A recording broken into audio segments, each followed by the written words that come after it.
It's my feel-good breakfast show.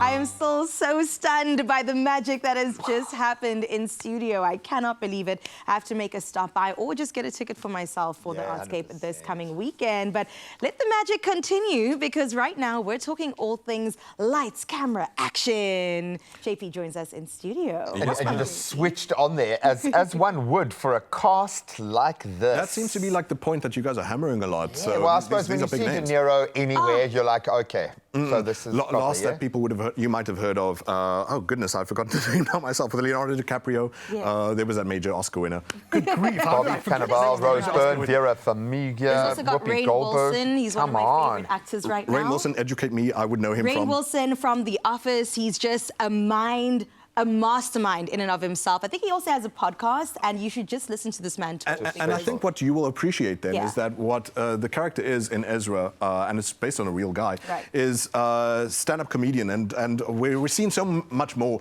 like stand-up comedians, comedians or whatever, like Rainn Wilson, get to the heart of things. It's like, you can show hurt too. Like, stand-up comedians are not happy people. I think that's the prerequisite, dude, for being a good comedian, is you've got to be a little broken at life. I think Gone through a bit of trauma, you know what I'm saying, to make the content good. Jeez. But it's the truth. So I'll show you a bit of the truth, because like I told you, it's a true story. Tony Spiridakis is the name of the guy who wrote it, and it's about the main thing, obviously, is not just the stars, but the fact that it's a father and a mother and a grandfather and a whole family unit trying to get their heads around having an autistic son, grandson, child. Let's have a look. Here's Tony Spiridakis for Ezra, which has been out this weekend already.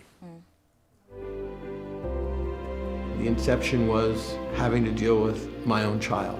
The first call I got was when Dimitri was 3.5 years old, and I left him at a birthday party, and he had apparently didn't get a chair in musical chairs, and it didn't go well. And I got a call from the parent, who was a very good friend of mine, and she said, "You better come over."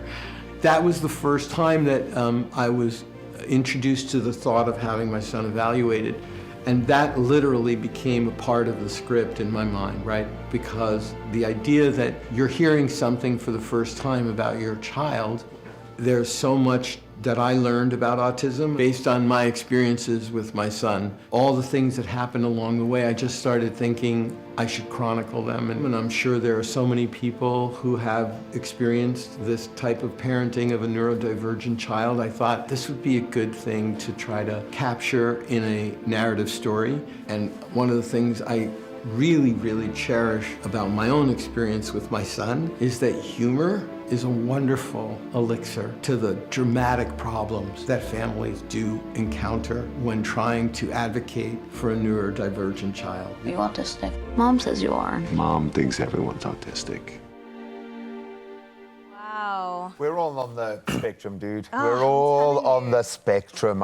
It feels soft and almost disarming in that sense.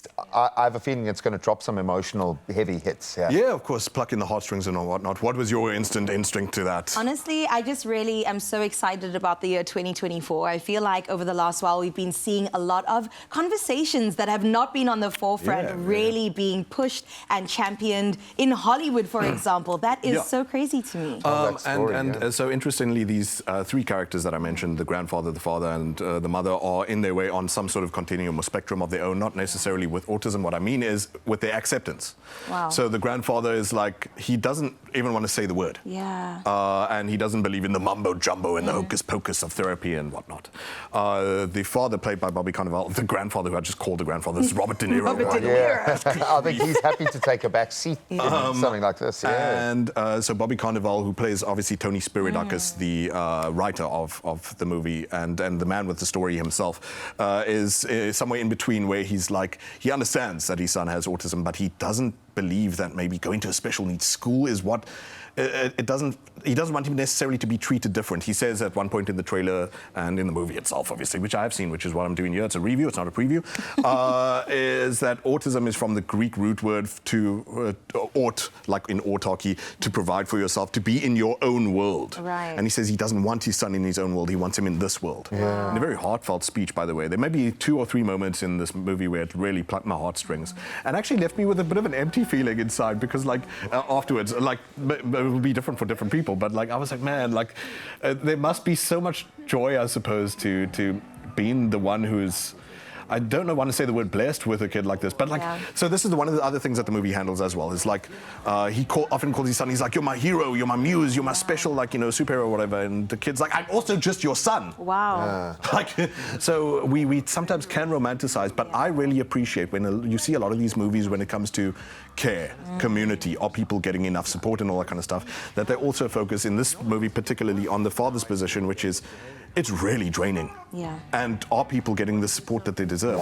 So for me, actually, Ezra ends up being pretty depressing when you consider, like, in the richest country on earth, that people in this affluent family still struggle with finding what are the paths to care for. Sure. It's not that autistic people or people with autism or in the spectrum or however it's phrased need to be folded into our system, but that we have a system that does not cater for every living human being and does not make a world that is, I think Sipio was saying it in one of the comments on Expresso, that you know, anyway, whatever. We need to provide more space to have safety. And we don't have that. And I know in South Africa, it, like, probably is harder, but it's harder than America. Anyway, so hey, I should tell you what the story's about at least. So the father, Bobby Carnival, man, takes this decision which the movie fortunately doesn't say is right or wrong necessarily, to kidnap his own son because he's worried about him being sent to a special school. He has this restraining order with his son because he fought a doctor who wanted to put him on pills that he says, no, these are, you know, for psycho cases and stuff and whatever.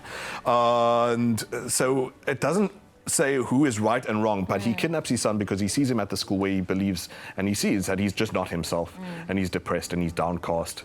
And I don't know how any parent goes, well, we'll stick through the process and see if it comes out right to the other side. I also got to mention, by the way, that Rose Byrne's character, so I said grandfather doesn't accept.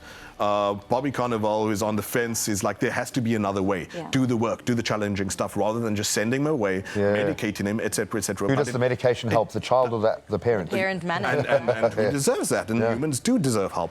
But so it doesn't demonize medication, and it doesn't demonize therapy as well, but it does say, look, this is a really hard walk, and the mother is on that side of knowing all the terminology. She has all the methods, all the therapeutics and all that kind of stuff, and no person is whether right or wrong or anything like that. So you can see it was very thought-provoking for me. And I would presume that it would be for a lot of you guys too.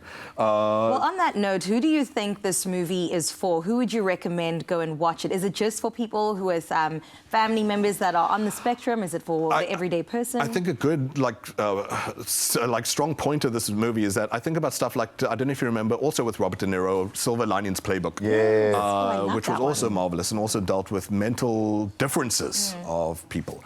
And I'm not shying away from words like mental illness, but what that movie functioned very well as is almost like a manual, a step-by-step process. It's like, oh, that's what it's going to look like. This is how I identify it and see it. But what's beautiful about this is it's also just a personal story. It feels so intimate. Still stands up as just whether you want to go see it for that reason or whether you want to just take a loved one to be like, let's get in our fields. But I feel like you want to get in the popcorns. Yeah, man, I'm interested to know if anything would have brought us down. And ticks all the boxes for JP, I think, as one of those touchy-feely type things, as well as being a great representation of something that we need to have a more serious conversation about. So 7 out of 10 is what Ezra is for me. You're going to get used to, by the way, it's very low scores from JP. I think he's a tough critic, Graham. I know. No, look, a 7 is like an 11 in most people's books. So I'm going to give it absolute success. Given? Probably 7.5. No, I've given maybe 5 10s in no, look, you live in the Dune era, so we've definitely seen a few of those. Absolutely beautiful story. It looks like it, at least. And I think the cast is just unmatched. What an ensemble. Go and judge for yourself. Ezra is out now.